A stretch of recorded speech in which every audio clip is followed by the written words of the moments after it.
Өдрийн мэнд хүргэе. Цаг тутмын мэдээлэлээр бэлэн боллоо. Студид сэтгүүлч Ариун Зул мэдээллийг танилцуулна. Улаанбаатар дулааны сүлжээгийн захирлаар ажиллаж байсан Бямбочрыг авилгатай тэмцэх газраас шалгаж байгаа. Үүнтэй холбогдуулан тус компаниг ерөнхий инженер Батбаяр түрк хугацаанд удирдлагаар ханган ажиллаж байгаа юм а. Ажиллаж байсан юм. Саяхан Улаанбаатар дулааны сүлжээ төрийн хэмжээнд туцаад компанийн гүйцэтгэх удирдлагаар Саранжавыг томилсон байна. Боловсрол сайшинжуугийн спортын сайд цогцлмаагийн нөхөр Саранжав нь эрчим хүчний хөгжлийн төвийн гүйцэтгэх захирлаар ажиллаж байлаа. Саранжавын оронд эрчим хүчний хөгжлийн төвийн сургалт судлаа хариуцсан менежерээр ажиллаж байсан Чимбатыг томилсон байна. 2001 оноос хойш Улаанбаатар дулааны сүлжээ төрийн хэмжээнд туцаад компанийн гүйцэтгэх захирлаар Бямбочр ажиллаж байсан юм. Үүнийг авилгатай тэмцэх газраас шалгаж байгаатай холбогдуулан салбарын сайдын санал үндэслэн шин томилгоо хийсэн байна. Индонезийн Lion Air агаарын тээврийн компанийн 610 нислэгийн шинэхэн Boeing онгоц Жакартагаас хөөснөөс хойш хэдхэн минутын дараа гинэд өндөр алдаж далайд унсны улмаас 189 хүн амиалсан талаар CNN агентлаг мэдээлсэн. Мигмар гарагаас эхлэн Ослын газарт аврах багийнхан шумбагчид ажиллагаагаа өргөжлөж байгаа бол мөрдөн байцаагч Ослын шалтгааныг тогтоохоор ажиллаж эхэлсэн байна.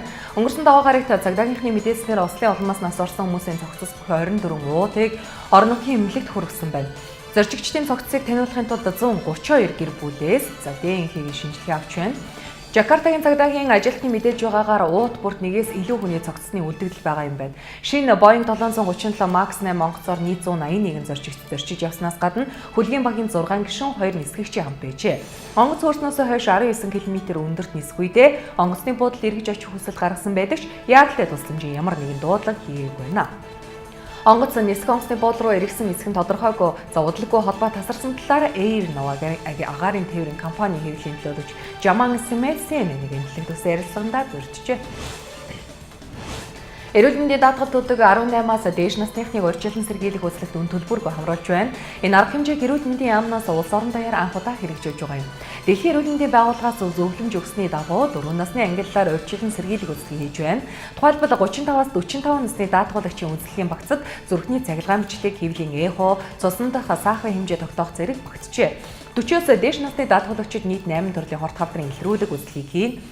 Ингэснээр зөнхлөн тохиолдох халдварт бос өвчнүүдийн эрс доншилж эмчлэх боломжийг бүрдүүлэх юм. 18-аас дээш насныхны урьдчилан сэргийлэх багцад хамрагдахын тулд эрүүл мэндийн даатгалаа тасралт хөдөлсөн байх шаардлагатай гэлээ. Монгол Улсын ерөнхийлөгч Баттулга парламентыг тараах хүсэлтэд улсын хурлын дарга их болтод гардуулсан. Энэ талаар телевизэд ярилцлага өгөх үедээ хэрвээ улсын хурл хүсэлтийг нь хүлээж авахгүй бол өлснө гэдгийг мэдгдсэн. Харин түүнийг дэмжиж зарим нэг холбоод өсөглөн хамт зарлахаар шийдсэн болтой. Тухайлбал Монголын арчилсан холбоо арчилсан социалист хөдөлгөөн, шин дэвшил хөдөлгөөн, оюутны холбоо зэрэг байгууллагаас улсын хурлын замын засгийн газрын гишүүдийн тоотой тэнцүү тооны хүмүүсийг өсөглөн зарлуулах гинэ. Мэргэжлийн Сумабхийн далдах их аварга цохиулан эцэст нь Харамафужиг зодог тайлхад хүргэсэн гэдэг Таканоева Баасандоржийн тал Харамафужи Бямбочроос 30 сая йений нөхөн төлбөр нэхэмжилсэн байна.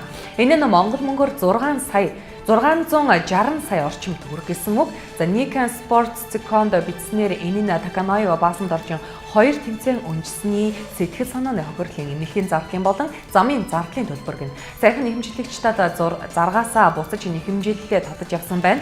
Энэ тухай Таканоева Баасандорж хэлэхдээ Монголд төсөөлийн аргагүй дайралт оромжтод өртөж байна гэж тайлбарласан гинэ.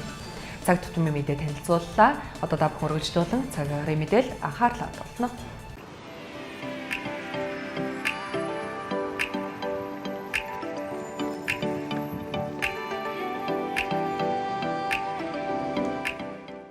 Цаг агаарын мэдээтэй хамтран ажиллагч Төрийн банк эрсдэлгүй ирээдүйн баталгаа.